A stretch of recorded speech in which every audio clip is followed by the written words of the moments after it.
Hordoftoota keenya nagaan keenya kabajaa isiniin haa ga'u kan jennu qopheessitoota qophii gurguddoo wanta oduu dhagaaman torbee kanaa qabannee kan dhiyaanne Andassuu Duulaa fi Waayila koo.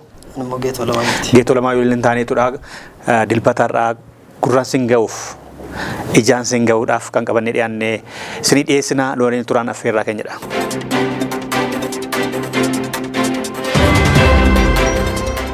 Tolageetu mee torbee kana keessa waanuma fe'e kan Oromiyaa irraa haakanu waan ta'e tokko jedhame jalqabe.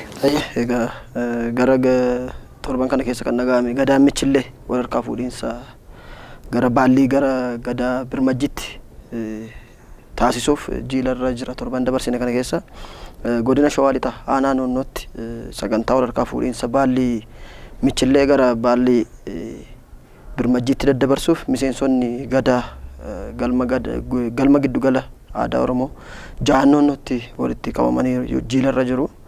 Jiilli sunis guyyaa 5 kan walitti aansee turuudha. Dassu walitti torban dabarsine kana keessa jechuun guyyaa 3ffaa isaatti miseensonni kuni jechuun amma gara dhumarra ga'eera jechuudha. Torban kana keessa nutarra kan dabarsaa jirru dilbata waan ta'eef miseensonni gadaa korma dagaagaa qaluudhaan seerota garaa garaa raawwataniiru. Jiila gaggeeffamaa jiru birmajjiin gadaa kan of kalu yommuu ta'u jiila gaggeeffamu jiru sanaan birmajjiin gadaa kan of kaluudha. Torban dabarsine keessa of kaleera iyyuudha. Egaan sirni gadaa kun waggaa 8 kan itti fufu ta'ee abbaa gadaa ta'ee itti fufaa jechuudha namni. Amma dabareen aangoo ofirratti galfatee gadaa michillee jechuudha. Birmajjii jechuudha. Michilleen gadaa isaa fixatee biillaa manneen baallii gadaa birmajjiitti kenneera. Birmajjiin immoo waggaa 8 aangoo irra tura. Inni isaan sun luba ta'u waggaa 8 boodamoo akkuma kana jiila bahanii jaan noonnoo ilmaan noonnoo 6 waggaa 8 aangoo kan baallii dabarsanii kennuu jechuudha. Waggaa 8 amma kanatti kana booda jechuudha. Maaliif gadaan waggaa 8 kan inni wal jiru. Noonnoon ilmaan macaatii warra macaas keessa jiru jechuudha. Tuulamnis jilarra jira. Isaanis Odaana beetti jilarra seenanii torbee lama darbeera daawwata hordoftoota keenya. Galatooma geetu kan biraan torbee kana keessa kan dhagahame waan gaarii miti. Finfinnee keessatti konkolaataan nama fe'ee deemu inni tokko isa tokko yaabbatee isheen xinnoon keessa kan namoonni fe'amanii turan baay'ee miidheera. Haadhaa fi intala waliin yuunivarsiitii Haromaayaa eebbifamanii galaa jiran daa'ima tokko dabalatanii kan isaanii otoo mana hin gaaniin eebbaan booda balaa konkolaataatiin Finfinnee keessattidha naannoo Aqaaqitti kan du'anii. Uummata fira isaanii fi maatii isaanii fi jajjabina hawwineerra.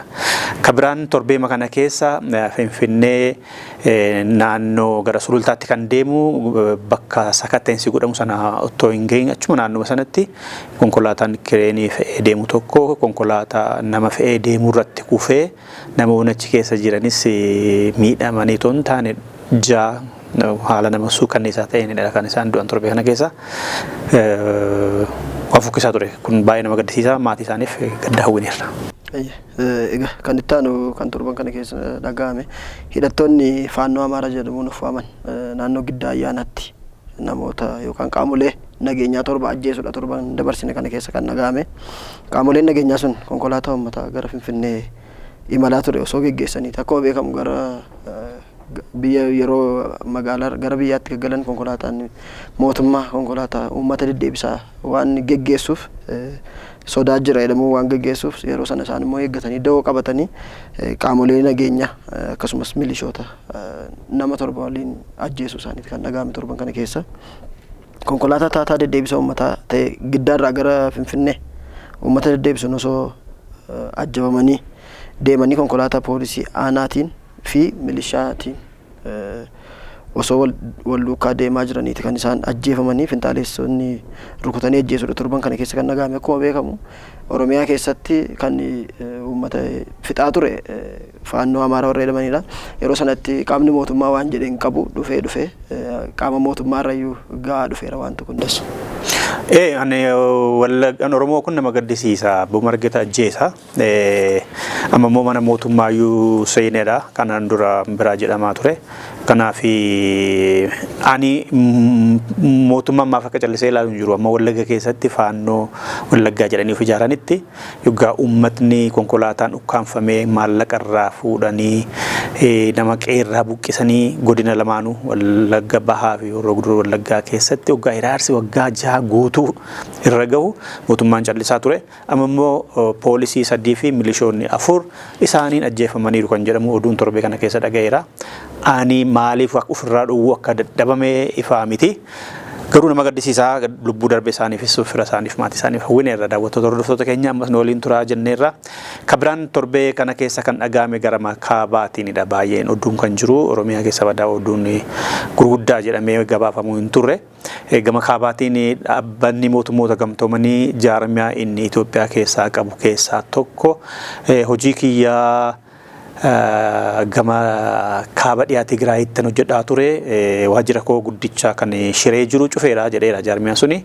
Jaarmiyaan sun maqaan isaa jaarmiyaa sagantaa nyaata addunyaati mootummoota gamtooman jalatti jechuudha. Sagantaa nyaata addunyaa kan uummata tagaaruu yeroo dheeraaf qe'eef qabeenya isaan irraa buqqa'anii mooraa buqqaatonni keessa qubatan keessa kan gargaaraa ture keessaa dhaabbilee keessaa tokko isadha. Gama kaabaa dhiyaa Tigraayin mooraa guddaa kan qabu nama gargaaruudhaan kan beekamu dhaabbata sagantaa nyaata addunyaatti isa jalatti immoo baay'een turaniiru. Garuu dhuma waxabajjii kan akka lakkoofsa Gi'iziitti waxabajjii dhumarraa kaasee waajjira kiyya shiree jiru cufee deemaa jedhee beeksiseera.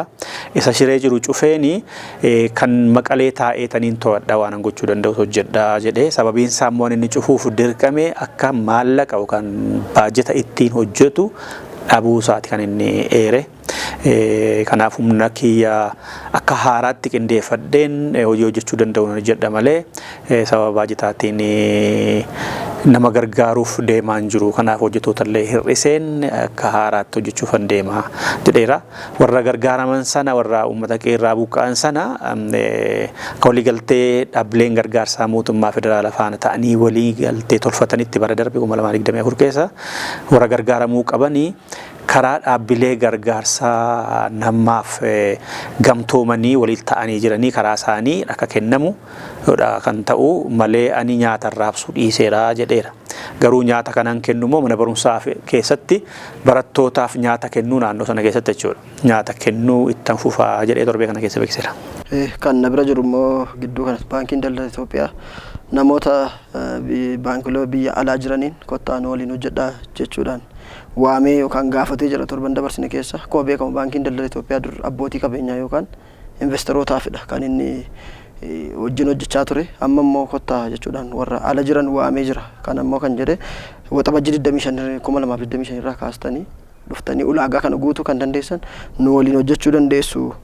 Baankii biyya alaa tokko asitti banamuun nu wajjin walii wajjin hojjechuu dandeenya jechuudhaan erga ibsee booda baankiin biyya alaa tokko asitti banamuun biyya kana keessatti waajjira banachuu yookaan bakka bu'aa qabaachuus akka qabu ibsa baasee sanaan himee jira. Dassu baankonni biyya alaa fi investoroonni damee kana irratti bobba'uu barbaadan torban dabarsine jechuun waxabajjii 25 eegalee hayyama argachuu fi yennoo keessan karaa baankii biyyaalessa Itoophiyaa dhiyeeffachuu akka dandeessan jechuudhaan gaafateera. Labsiin kun waa bubulee erga bahee gabaa bilisaati kan hordofu jedha mootummaan Itoophiyaa. Kanaaf abbootii qabeenyaa biyya alaa fi gabaa banuu kan jedhu sanaaf imaammatoota adda addaa baasaa jira mootummaan kun. Hanga qinxaaboottiyuu namoonni alaa gabaa Itoophiyaa keessatti daldala Itoophiyaa keessatti akka hirmaachuu danda'an teelee keessallee akka galan seera mijeessee baasee labsii baasee. Kanaaf Safaricom illee kan inni galee warri kaanis dorgomaniiru teelee. Baankii kanaafee baankii keessas galaa jedhamee seerri baheera. Seera bahee sanatu amma innati jettu kun hojiirra ooluu isaati jechuudha. Baankiin Itoophiyaa seera paarlaamaan baasee hojiirra oolchuudhaaf koottaa galamaa warri biyya alaa abbootii qabeenyaas ta'a baankonni ala jirtanii warri biyya alaa keessa sochootan baankonni addunyaa yookaan biyyoota ollaa Itoophiyaa keessa dhuftanii hirmaachuu dandeessu industirii baankii keessatti.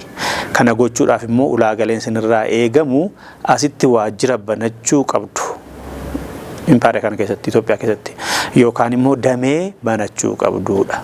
Kan kaame kanaaf abbaan fedhiin qabu baankii Chaayinaas haa ta'u, Hindiis haa ta'u, Ameerikaas haa ta'u, Keeniyaas haa ta'u, Sudaanis haa ta'u industirii baankii Itoophiyaa keessan gala jedhee abbaan fedhe baankii banachuu danda'a. Biyya kanatti seera yameeraa fi isadha jechuudha. Tigraayimaan wal qabatee ammas oduun tokko torbee kana keessa kan dhagahame waltajjiin tokko gaggeeffameera. Waltajjiin sun waa'ee carraa fi gufuu misoomaa fi dimokiraasii Tigraay keessatti ka jedhu irrattidha kan mariin gaggeeffame. Carraan jiruu danda'u nagaa fiduu fi rakkoon mudachuu malan maalidha ka jedhudha. Mariin sun kan godhame marii sanarratti kan hirmaatanii dhaabbilee siyaasaa naannicha keessa socho'an namoota bebbeekamoo fi warra dhiibbaa fiduu danda'u jedhan namoonni tagaaruu ta'an dhaabbilee mootummaarraas irratti argamaniiru. Kan isa qindeesse dhaabbata maqaan isaa Center for Responsible and Peaceful Politics ka jedhamudha kan qindeesse Yuunivarsiitii Finfinnee waliin ta'uuni. Ministeera dhimmoota gaanfa Afrikaa obbo Geetaachoo Raddaa irratti argamanii turanii ministeerri nageenyaa immoo obbo Mahammad Idriisis argamaniiru haasaa godhaniiru. Obbo Geetaachoon haasaa banisaa godhan keessatti kan jedhani amma balaatu jira Tigraay deebi'ee waraanatti galuudhaaf uummannis akka dhumuuf dargaggoonni tagaaruu akka dhumaniif rakkoo namoonni 5 uumaniin gara waraanaatti galamuudhaaf gaaddisni waraanaatu jira.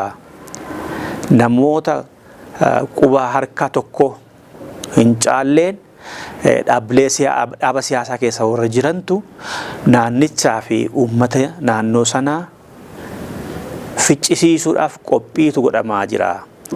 Namoonni 5 fi 7 caalle dhaaba tokko keessa taa'anii dantaa fi fedhii aangoo bolola'umsa qaban guutachuudhaaf wanta baran irraa akkan kaaneef yookaan dantaan isaanii akkan irraa jalaan hafneef waraanaaf qophaa'aa jiru.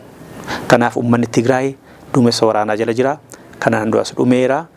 Ammallee mooraattis hin deebine waraanaaf lammataa marsaa lammataa ficcisiisuu deemaa jiru. Kan kana godhaa jiru immoo namoota 5 fi 7 caalle dhaaba siyaasaa tokko keessa jiran nama xiqqoodhaanidha. Kuni hafuudha qaba, dhaabbatuu qaba. Maraamartoo waraanaa qabu jarri. Waraana malee jiraachuu hin danda'anii. Kan miidhamu immoo kan du'u immoo isaan otoo hin taane uummatadha, dargaggeessadha. Waraanni hin gahaa jedhamuu qaba jedhaniiru. Maqaa namoota sanaa fi maqaa dhaaba sanaa garuu dheerre dhaabni sun dhaaba eenyu warra hoogganan isaan 5 7 sun immoo eenyu akka jedhamanis maqaa hin dhoofne. Cigoo wayii fakkaataa isaan sun. Ministeerri nageenyaa immoo Mahammad Idriisis achirra argamee Itoophiyaa keessatti aadaa siyaasaa Itoophiyaa keessatti dargaggoota gara fuulduraatti fiduun hin baramne. Kanaaf dargaggoonni gara fuulduraatti dhufuu qabu. Dhaabbileen siyaasaa Itoophiyaa kana keessa jiran aadaa akkasii kana cabsuudha qabu. Manguddoonnii fi gurguddoonni qofa gadi ba'an kunaafuu qaba. Aadaa dargaggoonni as bahu baramuu qaba erga jedhanii booda waraana godhamuudhaaf deemu kun immoo gahaa jedhamuu qaba. Kun immoo cimina gootummaa gaafata. Kana jennee akkas jennee dubbannu waraanni nugaa nagaa fi haa jennu jedhanii. Ayye kan ittaanu kan na bira jiru waldaan fannoo diimaa idil addunyaa bakkoowwan walitti bu'iinsi ture 3 Oromiyaa, Tigraay fi Amaaraa keessatti raabsaa xaa'oo fi sanyii filatamaa qonnaan bultoota 10,000 waliif raabsuuf jira jedheera torban dabarsine kana keessa. Naannolee qonnaan bultoonni baay'inaan itti argaman tokko tokko keessatti sababa waraanaaf wal dhabdeetiin hanqinni oomisha qonnaa guddaa waan mudateef isaan hubachuudhaan kan ka'een sana hubachuudhaan kan ka'edha. Kananii xaa'oo kanaa fi sanyii filatamaa kana raabsee fi torban dabarsine kana keessa ji'a tokko keessatti jechuun akka biyya kanaatti caamsaa 11 2017 fi aga waxabajjii 14 2017tti sanyii filatamaa kan jijjiirama qilleensaa dandamachuu danda'u meetirtoonii 450 maatii qonnaan bultoota naannoo Tigraay, Amaaraa fi Oromiyaa 10,500 ta'aniif raabsuusaa torban dabarsine kana keessa ibsee jira. Akkasumas xaa'oo meetirtoonii 1,550 ol raabsuusaas himeera dasu torban dabarsine kana keessa. Biyya keessaa hamman kan amma jedhu kan anna harka jiru geetu kan gara ollaatti hoggaa baanu lammiileen Keeniyaa guutuu biyyattii keessaa torbee kana keessas guyyaa lamaaf hiriira bahanii mootummaan Dr. William Ruto haa bu'uu jechaa turanii hiriira mormii magaalaa guddoo Naayiroobii dabalatee bakkoota adda addaa keessatti hiriirri guddaatiin godhameera. Hiriirri sun ka'umsisaa kan bara darbe hiriira godhame irratti namoota du'anii fi qaamaa miidhamantu jiru. Isa yaadachuudhaaf hiriira ba'an barana. Namoonni 60 ta'an bara darbe imaammata mootummaan qopheessee ture mormanii hiriira ba'anii turan bara darbe 2024 keessa. Achirratti yoo xiqqaate namoota 60tu du'ani poolisiidhaan rasaasaan balaarra gaheetiin sana keessaa namoonni 60 du'aniiru. Hiriirtonni sun dargaggootaan kan qindaa'e hiriirri sun ture hanga paarlaamaa keessa seenanii walga'iirra warra turan gargar bittinsuutti ga'ee ture hiriirri suni hiriirri mormii bara darbee hiriira sanaan warra miidhaman sana yaadachuudhaaf hiriirri baranas godhame. Achuma keessa immoo isa yaadachuudhaaf hiriira ba'an sana William Rutoon aangoo gadhiisuu qaba. Mootummaan kun mootummaa nuu yaadu miti jedhanii sagalee dhageessaa turanii isa irrattis walitti bu'iinsi guddaa dhume barana. Kanaaf namoonni yoo xiqqaate namoonni 16 du'aniiru 400 hanga 800 kan ta'an immoo miidhamaniiru jechuudhaan sabaa himaaleen adda addaa gabaasaa turan. Times of Indian warra miidhaman waggaa 800 ga'u. Reuters faamii fi Al Jazeera faamoo gara 400tiin isaan gahanii mada'u uummataa kana. Kanaaf 400 hanga 800 warra ta'an madaaniiru gootinnaata 16 immoo akka du'anidha. Hiriira kanaafis ta'uusa bara darbeefis sababa kan ta'e mootummaan William Ruto wixinee labsii seeraa maallaqaa baasee ture. Labsiin sun kan inni jedhu taaksii dabaluudhaaf yookaan ashuuraa yookaan immoo gatii shaqaxa irratti kan akka shukkaaraa, daabboo, daakuu, aannan ijoollee, qulqullina ijoollee fi dubartiin ittiin eeggatan, zayita, konkolaataa bitamuu, maallaqa onlaayinii daddabarsuu irratti kan hirkatu irratti mootummaan qarshii dabaluuf deema. Isaa seera qabeessa taasisuudhaaf wixinee seeraa bahee ture bara darbe. Isa kana bahee kana uummanni mormee gadi bahe. Jireenya akkasii nutti qaala'eera. Dirqama jaarmiyaan maallaqa addunyaa asitti kenne ati jaarmiyaa maallaqa addunyaa fi baankii addunyaa irraa liqii fudhachuuf jettee nu gurgurteetta. Ati liqii baankii kanarraa fudhachuudhaaf jettee nu yoomsuuf deemta. Kanaaf jireenya akkasitti nutti qaala'eera daranuu immoo nutti hammeessuuf deemta jedhanii wixinee labsii qophaa'ee ture sanadha baanii mormanii. Mormii sana keessadha namoonni 60 akka du'an. Erga uummanni bahee mormee Ruutoon gadi bahanii dhiifama gaafatanii labsii sanas hambisanii. Labsii sanas dhiisan erga uummanni hin feene jedhanii kaabinoota isaanii hunda isaanii diiganii kan biraa muudanii ture bara darbe. Isa yaadachuudhaaf kan baran ammas warra achirratti wareegaman yaadachuudhaaf hiriira bahanii mootummaas abaaraa dhaadannoo dhageessaa William Rutoon bu'uu qaba mootummaan kun nu yoomsuuf jira kana jedhu dhageessaa turanii ammas walitti bu'anii namoonni 16 du'anii kan jedhame torbe kana keessa ture. Egaa dassu kan xumuraatti kan bira jiru gama kootiin Iraan namoota 700 dhaabbata basaasaa Israa'el Mossad waliin hidhata qabu jettu hidheera jetti torban dabarsine kana keessa mootummaan Iraan namoota 700 caalan diina keenya kan ittiin jettu Israa'eliif basaasu jechuudhaan qabdee akka hiitee jirtu beeksiseesti torban dabarsine. Jarri sun guyyoota 12 Israa'el waliin lolarra turteetti. Jarri sun guyyoota 12 Israa'el waliin lolarra turteetti dhaabbata basaasaa Israa'el Mossad jedhamuuf nu basaasanii yookaan immoo nu basaasaa turanii jedhamuunidha kan qabamanii hidhamanii. Maddi oduu RT akka jedhutti torban jarri 700 sun guyyoota 12 Iraaniif Israa'el lolarra turanitti citii biyyaa fuudhanii Mosaadiif kennaniiru yookaan isa waliin hidhata tolfatanii nu basaasaa ba'anii jechuudhaan shakkamaniiti kan hidhaa jiranii.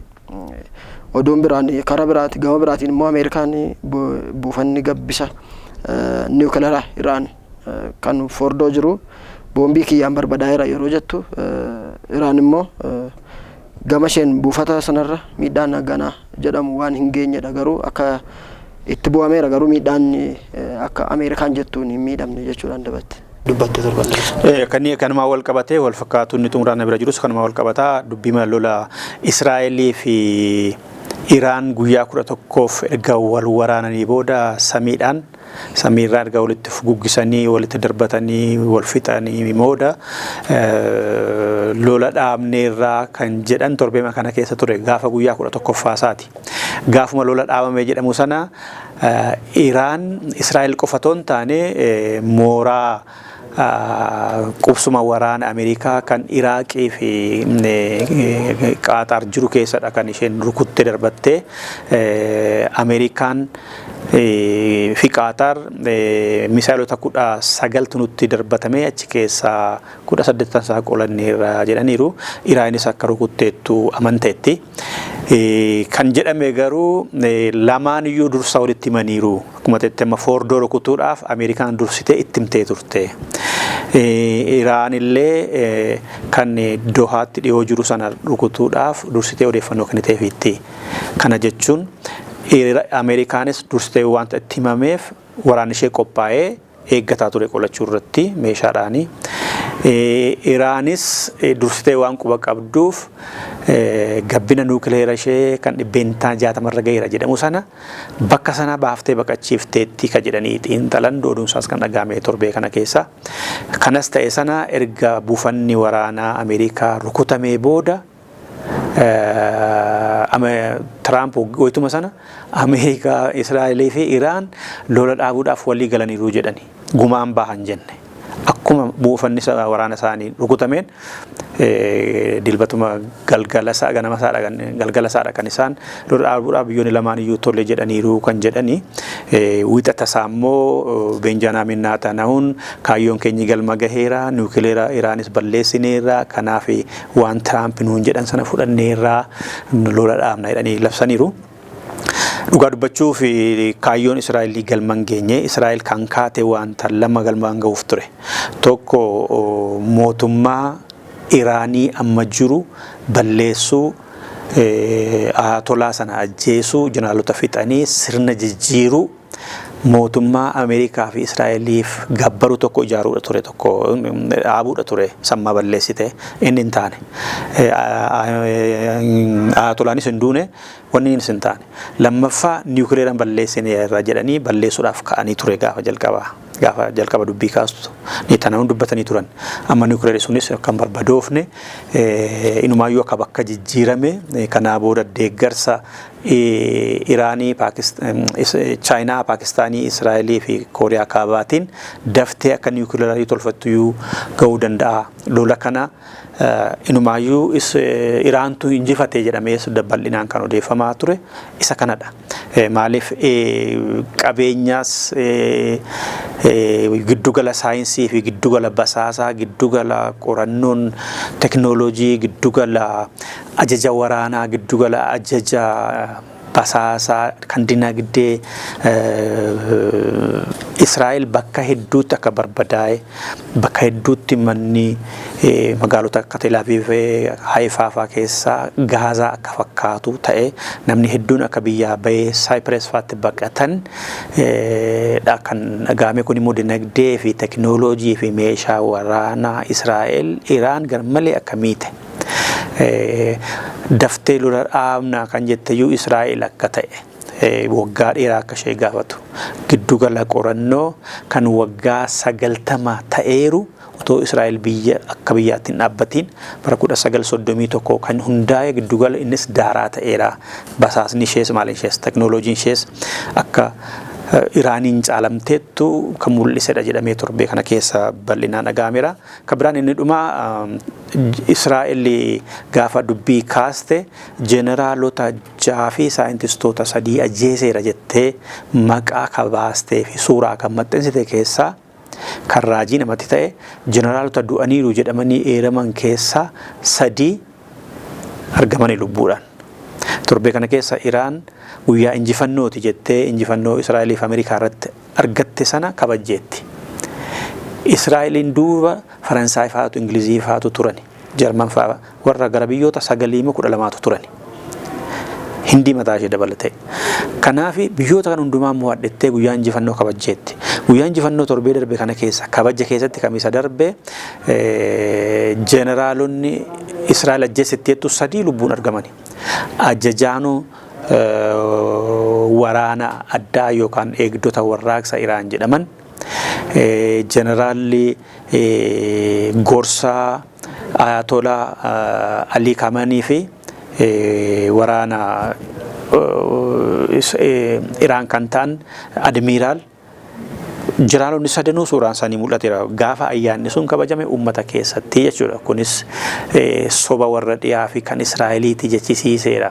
Israa'el lola kana keessatti dandamachuu dadhabuun ishee Israa'el guddoodha. Teknooloojiidhaan waraanaan jedhamtu suni ololuma Moosaad oofaa turee fi televezyiinonni warra dhihaa kana humna isheen hin qabneen itti tuulan malee hammi isheen geessu Iraan agarsiifteetti kan jedhame torbee kana keessa ture. Egaa daawwattoota keenya oduu jajjabduu torbanii kan torban kana guutuu isin biraan gahaa turre keessaa funaannee kan isin biraan gahaa turre kana fakkaata. Jaallattanii filattanii waan nu daawwattaniif nu dhaggeeffattaniif galatoomaa isiniin jenna. Toora miidiyaalee keenya YouTube, ONN, Facebook, Telegram fi akkasumas TikTokidhaan nu hordofuu dandeessu isiniin jenna daawwattoota keenya. Kanarraaf qabanni kanumaan goolamneerra ogeessi kaameeraaf Taamoo Barraati.